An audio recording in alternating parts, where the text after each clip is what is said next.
নমস্কার বন্ধুরা, কনিকাস কিচেনে আপনাদের সবাইকে অনেক অনেক স্বাগত জানাচ্ছি।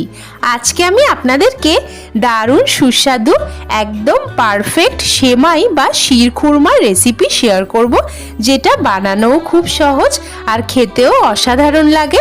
ঠান্ডা করে খেতে এটা বেশি ভালো লাগে। চলুন তাহলে বানানো শুরু করা যাক আমার আজকের রেসিপি। সেমাই বানাবার জন্য আমি 1 লিটার পরিমাণে দুধ নিয়ে নিয়েছি।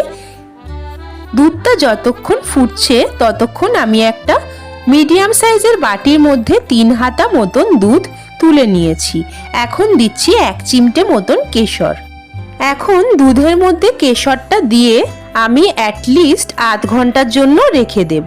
ততক্ষণে আমি দুধটাকে খুব ভালোভাবে বয়েল করে নেব।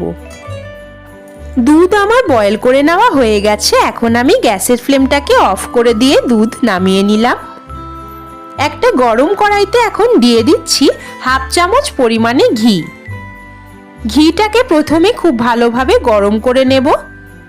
এখন এর মধ্যে দিয়ে দিচ্ছি ড্রাই ফ্রুটস। এখানে আমি কাজু, অল্প একটু পিস্তা বাদাম আর অল্প একটু কাঠবাদাম মানে আলমন্ড ব্যবহার করেছি। আপনারা আপনাদের পছন্দসই যে কোনো ড্রাই ফ্রুটস এখানে ব্যবহার করতে পারেন। 2 থেকে 3 মিনিট মতন ভেজে আমি ড্রাই ফ্রুটসগুলোকে তুলে নিচ্ছি, আর অবশ্যই কিন্তু মিডিয়াম ফ্লেমে ভাজতে হবে। এখন ওই একই কড়াইতে দিয়ে দিচ্ছি 1 চামচ ভরে ঘি। ঘিটাকে আবারও খুব ভালোভাবে গরম করে নিয়েছি। এখন 100 গ্রাম মতন দিয়েছি সেমাই দিয়ে মিডিয়াম ফ্লেমে নেড়ে চেড়ে ভালোভাবে ভেজে নিচ্ছি যতক্ষণ না পর্যন্ত সেমাইয়ের কালারটা লাল হয়ে আসছে।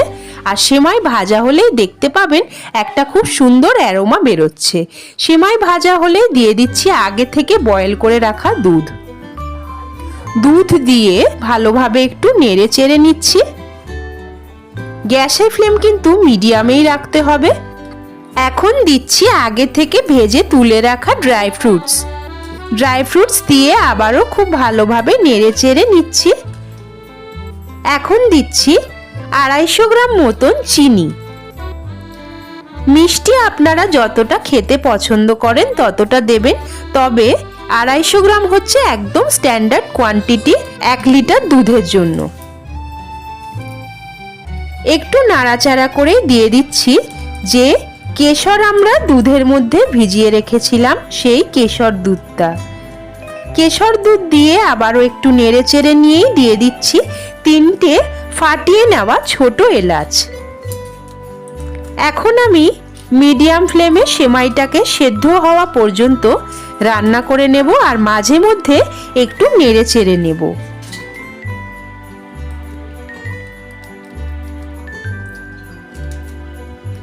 সেমাই আমার ভালোভাবে সেদ্ধ হয়ে গেছে আর দুধটাও অনেকটা রিডিউস হয়ে গেছে, দেখতেই পাচ্ছেন বন্ধুরা।